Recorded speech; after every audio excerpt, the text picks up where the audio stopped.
Hi everyone, Jodie Thornton, parent coach here. Today I'm going to talk about why I don't spend a lot of time talking about strategies to keep calm as a parent. So I'm going to launch straight into that. The reason I don't is because you won't need to keep calm if you know the strategies that will work to solve the problem.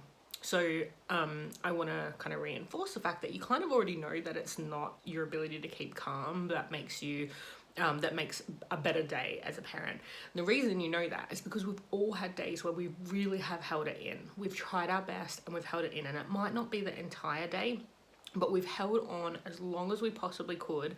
And during that time, like, sure, it might be better, but it didn't work. Like, there's still a point at which our emotions start rising, and then we do things that we're not proud of. Either we end up looking at our phones just as an escape, we end up yelling, we snap, we will say pleasant things, but underneath there's a tone of, oh my gosh, my child, if you keep pushing my buttons, I don't even know. So they can, and they know us so well that they can tell the difference in our tone. So the first thing I want to say is that if you are in, there's kind of two paths that you might be on at the moment. So one path is that now is the time to work on your parenting, and if that's the path you're on, I'm going to give you some strategies if that's where you're at and you're finding it hard to stay calm. But I first want to acknowledge that there are times when working on your parenting is not your highest priority, and I say that with so much trepidation because there's a lot of fear-based parenting talk these days that if we don't do a perfect job for our children, that they will be forever harmed. And the thing is that our kids are so capable and so amazing, and they are growing up in a society that is so much more emotionally advanced than what we grew up in. So I promise you, your children will be okay. Now, there are certain skills that we can give them that will be absolutely helpful. We can absolutely be more present and more helpful to them in processing their own emotions, and also in processing any challenges they've had in their lives, whether those are small things in the scheme of things, like not knowing how to, not win a race, or whether those are big things like big shifts in family dynamics, if they've experienced trauma. There are lots of examples where we can be so helpful. But here's the thing, there's not a deadline on when you do those things. There's not like oh, you missed the window, you didn't do a good job. You can parent forever. The only thing that will stop you from being an active in the parent role, like obviously you're always a parent, but the only thing that will stop you from being in the parent role is not being able to communicate in a way that they're ready to hear. And you can learn that. If you're a grandparent reading this, you can learn how to speak to your child in a way that resonates, so that you can still be parenting even though your kid is 30, 40, 50, however old. But here's the thing, if you need a break from not parenting, because there's not really a way to ever take a break from parenting, but if you need a break from working on your parenting, you need three things. One, and I should say in what circumstances. So if you're going through a separation or divorce, you may not be able to work on your parenting right now. If you're going through bullying at work, if you're going through processing of your own childhood trauma, if you're going through a bunch of different huge things, now might not be the time for you to be working on your parenting. So if that's the case for you, you need three things. One, you need to have 100% self-compassion. You have to have 100% self-permission to do the best that you can with what you have right now. And that might feel like it's not much, and it might feel like it's not enough, but I promise you that it is.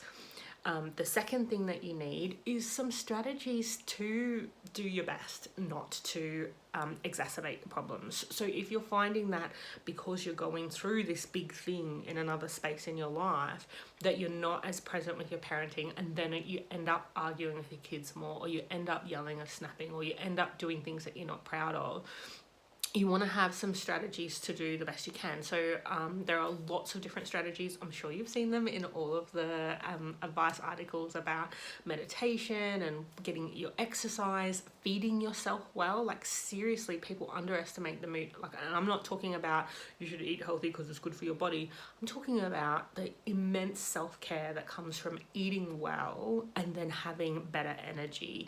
It really does work. There's a bunch of different things that you can do, and only do what sounds like it's a good strategy for you. Don't feel like it's a shopping list, and don't feel like you have to do all of the things. The third thing that I would recommend you have is a real confidence in being able to express to your child that this is not their fault. So you can apologize and you can explain that you're not proud of your behavior in a way that says this is not your fault. This is not a part of your, like, this is not your behavior that is causing me to be like this, because it's not. Like, yes, that behavior is challenging, but really the reason why you're not at this stage able to look at ways to respond more constructively is because you have this other big thing going on in your life. Now, importantly, you don't want to be, you want to be really careful with how you present the other big thing in your life. So if it's an adult issue, like being bullied at work, or if you're processing childhood trauma, or if you're having a separation or divorce, you need to be really careful with how you present that, because we don't want to give, and this is a Dr. Phil-ism, and I know he has his faults, but this one is a really good one, which is we don't want to share things with children that they don't have the ability to control. So if it's something like your marriage is on the rocks, we don't want your child to have to be burdened with that, and we do our best to not bring that to the table. But you can talk to your emotions. So you can say, oh, I just feel really awful today. And why? I'm not really sure. And there's some hesitation sometimes around not saying why you feel that way, or saying I'm not sure, and whether that's actually the truth. And my case is that it is the truth, because if you truly understood why you felt that way, you would be better equipped to find a solution. So that's kind of my take on it. So I do regularly, I'll say, like, I'm just not really sure, and sometimes I have a sense of why it is, and sometimes I don't, but I'm just really open that I feel bad, like I'm having a bad day, and it's not because of you. And that just gives them the freedom to understand that their behavior is not the determining factor of your happiness, because it really isn't. So those are the three things that I think are really important for you when you're in a position that working on your parenting is not your highest priority right now. If you are in a space where you want to work on your parenting, and it is something that can take some time and space in your life, then what I would recommend is, when you're struggling to stay calm, is really looking at some detail around what are the things that are happening when you're losing your cool. It might not be massive other things, but it might be that it's something else has happened. So you've had a difficult conversation on the phone with somebody, and then the next thing you know, you're yelling.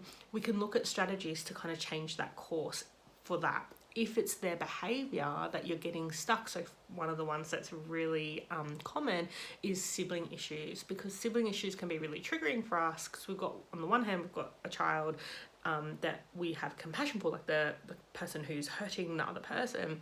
We have real compassion for them because they're our child and we love them. On the other hand, they're hurting our babies, so not cool. So that can be really, really triggering. So we need to look at what are the strategies to resolve or to actively support your children through the sibling issues, rather than trying to stay calm. You won't need to learn how to stay calm if you know what to do in those moments. And the third kind of commonplace would be where your child is like pushing your buttons and pushing and pushing and pushing. So I have a free webinar coming up on the 22nd of November, and if you I'll pop the link to join in the comments, and that will be really about when your child is pushing your buttons, how can you respond in a way that is constructive and removes their need to push your buttons, so that it's not about you like, I'm calm, and I'm very calm, and I can do this, and but actually knowing how to how to respond in those moments that's constructive. So I really hope to see you there, and I'd love to hear your feedback about how this video resonates with you, and if you have any questions. Thanks.